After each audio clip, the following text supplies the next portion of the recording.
আপনারা দেখে বুঝতে পারছেন কোথায় আছি আমি। এটা হচ্ছে সব থেকে পবিত্র স্থান। মানুষ যখন জীবিত থাকে তখন মানুষের কত রকম ক্ষোভ, লালসা, কাম, ক্রোধ সমস্ত কিছুর মধ্যে দিয়ে মানুষ থাকে এবং সেই নিয়ে মানুষ শত্রু বিনাশের চেষ্টা করে এবং নিজেকে শান্তি রাখার জন্য, ভালো রাখার জন্য অনেক জায়গায় ছুটে যায়। কিন্তু এখানে এসে সমস্ত কিছুর নিবৃত্তি ঘটে, অর্থাৎ বলে না চিতাতেই সব শেষ।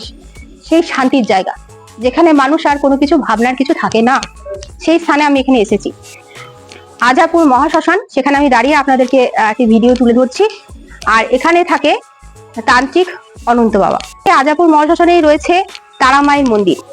আমরা রামপুরহাট তারাপীঠে তো যাই, কিন্তু যারা যেতে পারি না তাদেরকে বলবো দ্বিতীয় তারাপীঠে আসুন, যেটা আপনাদের বর্ধমান জেলাতেই রয়েছে। পুরো ঠিকানা এবং বাবার ফোন নাম্বার আমি দিয়ে দেবো। এই ভিডিওতে আপনাদেরকে আমি সম্পূর্ণটা তুলে ধরার চেষ্টা করব যে এখানে উনি কি কি কাজ করেন।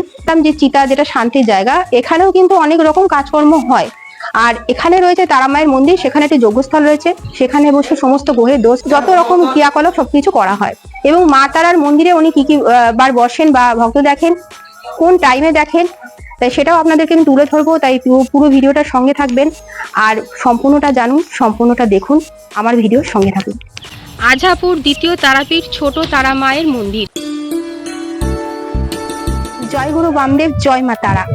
আজকে আমি আপনাদের দেখাবো পূর্ব বর্ধমান জেলার একটি দ্বিতীয় তারাপীঠের মন্দির। আজাপুর শ্মশানেই রয়েছে এই তারা মায়ের মন্দির। আর এই তারা মায়ের মন্দিরে আপনারা প্রবেশ করার পরেই আপনারা দেখতে পাবেন যে জয় গুরু বামদেবের মূর্তি রয়েছে, এবং তার সঙ্গে আমরা মা তারার মন্দিরে যাব এবং তান্ত্রিক অনন্ত বাবার সঙ্গে কথা বলবো। চলুন ওনার সঙ্গে পরিচয়টা করি এবং জানি যে এখানে কি কি কাজ হয়। এখানে হচ্ছে যজ্ঞস্থল, এখানে যজ্ঞ ক্রিয়াকর্ম উনি করেন।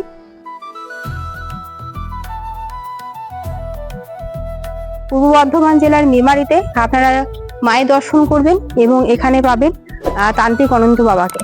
চলুন মায়ের মন্দিরে প্রবেশ করি। জয় মা তারা, জয় গুরু বামদেব। শ্মশানটা পুরো ঘুরে দেখলাম যে খুব সুন্দরভাবে তৈরি করা হয়েছে এই দ্বিতীয় তারাপীঠ। যারা আসতে চাইবে এখানে এবং খুব সুন্দরভাবে পুজো দিতে পারবে, আপনাকেও পেয়ে যাবে। সকাল 9টার দিকে পূজা হয়, সকাল 9টা থেকে 9টা থেকে 10টার মধ্যে পূজা হয়। প্রতিদিনই মন্দির খোলা এবং থাকে। সন্ধ্যের দিকে 6টা থেকে 7টার মধ্যে। এখানে দেখলাম যজ্ঞস্থল রয়েছে, এখানেও আপনি কি কর্মটা এখানে বেশিরভাগ করেন? অবশ্যই তন্ত্রোক্ত ক্রিয়াটা, যেটা গোড়ায় অরিজিনাল তন্ত্রোক্ত ক্রিয়া, এই জায়গায় হয়ে থাকে।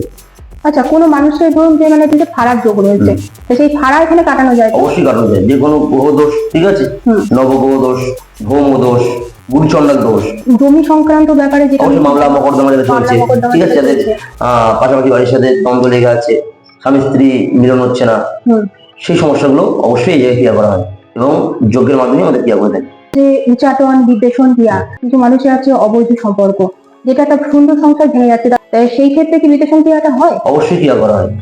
আগুনের সময় সাপেক্ষ এবং মানুষ দিয়ে ক্রিয়া করা হয়, কাজে সবার জন্য নয়। একদম সেই ব্যাপারটা তো জানতে হবে যে অরিজিনাল ব্যাপারটা কি হয়েছে, সেটা জানতে হবে। কারোর সংসারটা ভাঙাটা তো ঠিক নয়, তার আগে সেটা যাচাই করে নিতে হবে। অবশ্যই আপনি তো হস্তরেখাবিদ এবং কুষ্টি হরস্কোপ দেখে বিচার করে যে আপনার নতুন চেম্বার খোলা হবে, সেটা চেষ্টা করব। ফোনে কন্ট্যাক্ট করে ওনারা আসতে পারবে। মানুষ অনেক জায়গায় ছুটছে, তো বশীকরণের জন্য কি কি লাগে? বশীকরণের লাগে, প্রথমে দুজনের ছবি লাগবে, কাপড়ের অংশ বা জামা প্যান্টের অংশ লাগবে, পায়ের নখ লাগবে, পায়ের ধুলো লাগবে। এগুলো জোগাড় করতে পারলে খুব ভালো হয়, কাজটা খুব অল্প দিনে হয়। আর যদি খুব তীব্র বশীকরণ করতে হয়, আর দুটো গুপ্ত জিনিস লাগবে, সেগুলো এলে প্ল্যান এলে তাকে বলা যাবে। মারণ ক্রিয়া বা কোনো মানুষের উপকারের জন্য আমরা করে থাকি, কোনো খারাপ ক্রিয়া আমরা করি না। বান কাটান যেটা হয়ে থাকে সেটা করেন? অবশ্যই বান কাটানো, আমরা বান কাটা এই পরশু দিনের ক্রিয়া ছিল এবং আগামীকাল ক্রিয়া আছে, পরশুদিনও ক্রিয়া আছে। রাতের বেলা গুলো ক্রিয়াগুলো করে থাকি, রাতের দিকে হয়, রাতের দিকে আমাদের সন্ধ্যাবেলা থেকে শুরু হয়, রাত 10টা 11টা 12টা অব্দি। যদি বান মেরে থাকে তা সেটা আপনি কি করে বুঝবেন? কারো শরীর খুব জ্বলে, চোখ জ্বালা জ্বালা করছে, কারো শরীর শুকিয়ে যাচ্ছে, শরীরে কোনো মাংস নেই, কারো কোনো কিছু খেতে ইচ্ছা হয় না, বা কারো শরীরে কোনো গোল গোল দাগ দাগ দাগ হয়, ঠিক আছে, তার চোখ মুখ এবং তার হাতের রেখা থেকে বোঝা যায় তার শরীরে কোনো প্রয়োগ করা হয়েছে, বোঝা যাবে যে তাকে বান মারা আছে, বা তাকে সেলাই করে বসিয়ে তার পায়ে পায়ে করে ঘুরবে, তা কি আছে, কি আছে। অনেকের ব্যবসার ক্ষেত্রে পার্টনারশিপের ব্যাপার থাকে, ধরুন দুজন পার্টনারের মধ্যে বছর থেকে তাদের শত্রুতা এগুলো তৈরি হয়, তো সেক্ষেত্রে কি কোনো রকম ভাবে কিছু করা যায়, মানে যদি কাউকে কিছু মিষ্টি বা কোনো কিছু মাধ্যমে খাইয়ে দিয়ে থাকে, তাহলে সেটার ক্ষেত্রে আপনি কি করেন? অবশ্যই ওগুলো 10 মহাবিদ্যার অষ্টম বিদ্যা হচ্ছে মা বগলা। এই বগলাকে আর যদি করা যায় তার পক্ষে, ঠিক আছে, মা তার সঠিক রায় দেবে এবং তার যে সমস্যা চলছে সমস্যার সমাধান হবে এই বগলা পূজা এবং বগলা যজ্ঞের মাধ্যমে। এখানে বগলামুখী যোগ্য হয় ইস্কন্দেরই হয়। মা তারা আছে, তৃতীয় বিদ্যা হচ্ছে মা তারা, প্রথম বিদ্যা হচ্ছে মা কালী, মা চামুন্ডার কাছে নিয়ে গেছিলাম। দ্বিতীয় বিদ্যা মা তারা, অষ্টম বিদ্যা হচ্ছে মা বগলা। শত্রু দমনের জন্য পেশা নেই। প্রতিটা যে গ্রহের দোষ কাটানো বা এই ফাড়া কাটানো বা এই যে সমস্ত তন্ত্রক্রিয়াগুলো হয়, প্রতিটা ক্ষেত্রে আলাদা আলাদা তার বইয়ের কাছে আলাদা তন্ত্রের জিনিসপত্র আছে, দশকর্মা জিনিসপত্র আছে এবং যজ্ঞের কাঠ, ঘি, বেলপাতা, হবন যে সামগ্রী লাগে, ফুলের মালা, ফলমূল, এগুলো তো ছাড়া ক্রিয়া হয় না। যারা করছে 2000, 200, 300, 400 বা 1000, 1500 টাকা, ওই টাকাতে কোনোদিন এই ক্রিয়া করা হয় না। ভিডিওতে যারা শুনবে, যারা জানে স্বাস্থ্য সম্পর্কে, যারা এই দৈববিদ্যা বা যারা অর্জন করেছে বা যারা জানে, তারা বুঝতে পারবে যে আপনার জ্ঞান কতটা কি আছে। অবশ্যই। আর যেটা আমি বলতে চাই দর্শকদেরকে, ওনার কিন্তু বাড়ির নিজস্ব মন্দির আছে, যেটা আদি মন্দির, যেটা 7 পুরুষ থেকে পূজিত হয়ে আসছে এবং সেখানে গ্রহ দোষ কাটানো হয় এবং সেখানে প্রতিনিয়ত ভক্তরা আসে, পুজো দিতে আসে এবং ওখানে বলি এবং 2 ভাবে পুজো হয়। ওনার চেম্বারও ওখানে করা হবে, ওখানে ওনার সংসার আছে, সবকিছুই আছে। তা উনি যে 6-7 দিন করে কোথাও পালিয়ে যাবে এমনটা নয়, ওনার পুরো গৃহের সঙ্গেই মন্দির এবং এটাও কিন্তু বাড়ির কাছেই মা তারার মন্দিরটা রয়েছে। তাই ওনাদের সঙ্গে আপনারা খুব সহজে যোগাযোগ করতে পারবেন। আর আপনাদের যদি বিশ্বাস ভক্তি থাকে তবে মন্দিরে আসবেন, পুজো দেবেন, পুজোর দিয়ে যে সামগ্রী আছে সেগুলো সঙ্গে করে নিয়ে আসবেন। আপনাদের আলিপুর সরকারি মন্দিরের পাশে 10 4-5টা দোকান আছে, সবজি বাজার, মার্কেট সবকিছু আছে সামনে, বাজারের সামনে।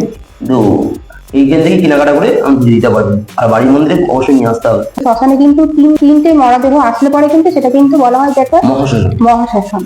এবং মায়ের বার্ষিক পুজো কৌশিকা অমাবস্যা এবং শিবরাত্রি 2বার মায়ের এই তারা মায়ের মন্দিরে বার্ষিক বহু লোকের সমাগম হয় এবং বহু লোক মায়ের কাছে জল ঢালতে আসে এবং মা তার কাছে যজ্ঞ অনুষ্ঠানের যজ্ঞের আহুতি দিতে আসে।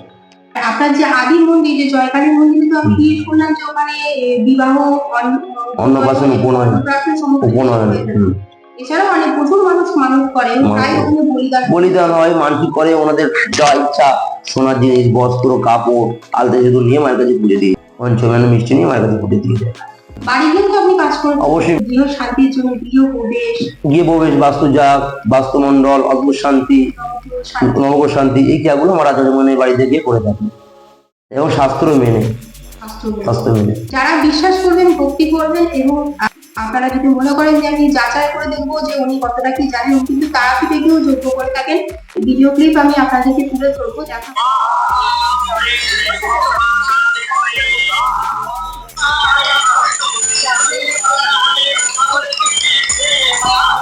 খুব ছোটবেলা থেকেই কিন্তু এই যোগ্য অনুষ্ঠানের সঙ্গে যুক্ত, কারণ উনি বড়ই হয়েছেন ওনাদের যে পিতৃপুরুষ এবং সবার থেকে সবকিছু জেনে আর কি। পুরো ভিডিওটা দেখলে আপনারা জানতে পারবেন। আর সমস্ত রকমের কাজ হয় উনি বাড়ি থেকে, বাস্তু বন্ধন থেকে এবং গ্রহের দোষ কাটানো থেকে, গৃহের শান্তি এবং অন্নপ্রাশন ওনার মন্দির থেকে হয়, উপনয়ন, বিবাহ হয়, সমস্ত কিছু ওনার আদি মন্দির থেকে হয়ে থাকে, জয়কালী মন্দির থেকে হয়ে থাকে এবং বাড়িতে গিয়ে উনি কিন্তু কাজকর্ম করে থাকে। তার জন্য ওনার কন্ট্যাক্ট নাম্বারটা আমি দিয়ে দেবো, ওনার সঙ্গে যোগাযোগ করবেন এবং আপনাদের বিশ্বাস হলে তবে ওনার সঙ্গে আপনারা যদি মনে করেন কাজকর্ম করাতে পারেন। আর এখানে কিন্তু কোনো রকম কোনো ফাঁক দিয়ে কাজ হয়। তখন বাস্তু মাটি থেকে আমরা বলতে পারবো, কেন বলতে পারবো, আমাদের পিতৃপুরুষ সেইভাবেই রিসার্চ করে এসে যাচ্ছে বা শিখেছে বা সেইভাবে আমাদের শিখিয়েছে। সেইভাবে আমরা বাস্তুর মাটি থেকে বলি কিভাবে তার বাড়ি যখন সমস্যা চলছে সেই মাটি থেকে বোঝা যায় বাস্তুর গন্ডগোল, বাস্তু সমস্যা বা পিতৃ সমস্যা। পিতা মাতা যদি সমস্যা বা ঠাকুর দাদাদের সমস্যা থাকে বা দোষ থাকে দেখে, সেই দোষ আর পিতৃদোষ আর বাস্তু দোষ দূরে লেগে থাকলে তাকে বাস্তু দোষ খণ্ডন করতে হবে। এবার বলি, বাস্তু দোষ খণ্ডন করতে গেলে প্রথমেই তার বাড়িতে গিয়ে ক্রিয়াগুলো করা দরকার। কালী পুজো, চণ্ডী পাঠ, শিব পার্থিব শিব পূজা, কোনো তন্ত্রোক্ত মতে, এবং যজ্ঞ তার সাথে বলিদান। আমি ছাগ বলিও দিতে পারেন বা কোনো মাছও বলি দিতে পারেন বা কোনো মুরগিও বলি দিতে পারেন। যারা বলি পছন্দ করেন না সেটা শাস্ত্র মতে কোনো পড়ে না, আমি পছন্দ করেন আমার ব্যক্তিগত ব্যাপার। বলি বিনা কোনো কালী পুজো বা কোনো তন্ত্রোক্ত ক্রিয়া বা কোনো বাস্তু ক্রিয়া হয় না।